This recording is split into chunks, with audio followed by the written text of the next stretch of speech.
Num tempo em que se fala tanto sobre pandemia, em que praticamente o mundo todo foi parado, nós paramos também de tantas atividades e vimos muitas coisas que eram supérfluas, outras que eram necessárias. Tivemos um tempo aí de ponderar todas as coisas. Eu quero dividir com você a palavra de Tito, capítulo 2. Eu vejo essa palavra, um ensinamento do Espírito Santo de Deus a nós mulheres, muito importante e necessário nesse tempo. Diz assim, a partir do versículo 3. As mulheres idosas, semelhantemente, que sejam sérias no seu viver, como convém a santas, não caluniadoras, nem dadas a muito vinho, mestras do bem, para que ensinem as mulheres novas a serem prudentes, a amarem seus maridos, a amarem seus filhos, a serem moderadas, castas, boas donas de casa, sujeitas a seu marido, a fim de que a palavra de Deus não seja blasfemada. Aqui nós temos então exortações que o apóstolo Paulo deixou a Tito para que Tito pudesse ensinar a igreja, porque às vezes a gente cai nessa situação de querer fazer tanta coisa, né, salvar o mundo, ganhar o mundo, fazer milhares de coisas e a gente perde justamente qual é a parte necessária.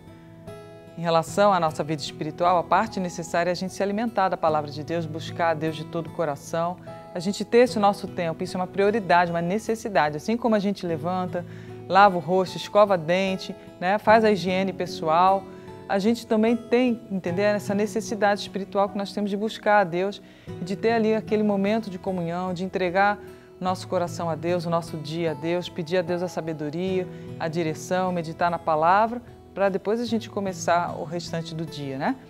Da mesma maneira, na parte física, nós precisamos o quê? Nos alimentar 3 vezes ao dia, cuidar da imunidade, a gente falou tanto a respeito disso, né? Tem se falado tanto a respeito da imunidade, que tem que estar alta para a gente ter saúde. E às vezes a gente fazendo tantas coisas, a gente esquece de cuidar da gente mesmo, da nossa saúde, não podemos nos descuidar disso, né? Beber água, fazer exercício físico e se alimentar bem, ter também uma noite de sono abençoada, porque Deus dá sono aos seus amados enquanto dorme, Ele abençoa o nosso sono. E também nós precisamos priorizar a parte da nossa família. Por quê? Não vai adiantar a gente só cuidar de uma área da vida, ou 2 áreas, e esquecer de uma terceira área, né? Onde fala sobre o nosso bem-estar. Não é fácil, dá muito trabalho, mas nós precisamos vencer também nessa área.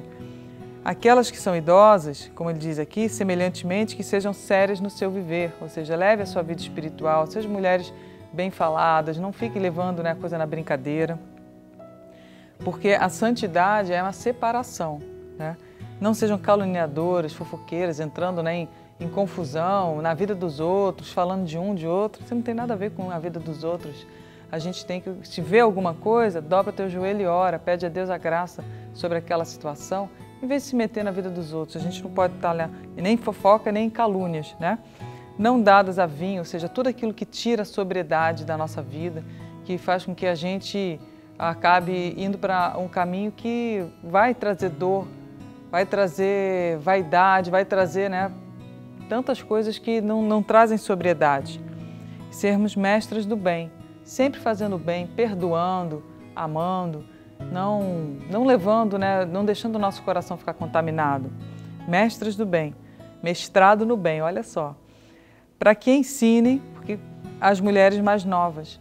Então, com o nosso viver, a futura geração que virá, as nossas filhas, as nossas netas, aquelas que virão, vão ter um exemplo de uma mulher de Deus, vão ter um exemplo de uma mulher que conhece a Deus e que segue a palavra de Deus. Mestras do bem, que sejam prudentes, né? Tem muita mulher hoje que tem vivido em situações de imprudência, que coloca até a vida dela em risco, a própria família, botando tantas divulgações, né, falando tanto de si para os outros. Isso não tem prudência, né? Você ficar abrindo a sua vida, principalmente nas redes sociais, não traz prudência. Nós precisamos ser prudentes. Além disso, a amarem seus maridos. Quantas vezes nós mulheres temos necessidades diferentes do marido, né? Então, muitas vezes a gente não consegue amar suprir a necessidade do esposo, a necessidade emocional. Marido tem necessidade de companheirismo no lazer. Marido tem necessidade da vida íntima. Marido tem necessidade da amizade, de ter a esposa como amiga. Às vezes a gente vê, né, defeitos, fala quem é que não vê nos outros, mas a gente precisa ter a sabedoria de Deus para saber como falar, ou às vezes quando não tem como falar, dobrar o joelho, orar. E além disso, também ele fala aqui, sermos sujeitas ao marido. A sujeição, ela significa estar dentro da mesma missão, não significa inferioridade, significa saber qual é o propósito de Deus para o marido e juntar com aquele propósito, orar, interceder até que você veja aquele propósito se cumprindo, ajudar ele a cumprir esse propósito. Existem os propósitos pessoais, mas existem os propósitos gerais, que é ser bom marido, ser pai. Quantos homens estão ausentes de sua própria casa, estão ausentes da vida dos filhos, acham que é só colocar o pão na mesa que é suficiente, mas não conseguem abrir o coração, amar os filhos, participar, né, educar, são omissos. Então é necessário a gente ajudar eles a cumprirem essa missão para que os filhos possam ter um referencial de quem que é, o que é ser um pai. Além disso, fala aqui também sobre amarmos os nossos filhos. Não basta apenas muitas têm colocado, né, o coração em trabalhar fora para dar uma condição de vida melhor aos filhos. Só que às vezes é bem melhor estar em casa e ser aquela que vai ser a amiga, ajudadora, orientadora dos filhos, vai educar, vai dar, né, o rumo, do que muitas vezes a gente trazer tantas coisas, como a gente viu nessa pandemia, que a gente achava que eram necessárias e eram supérfluas.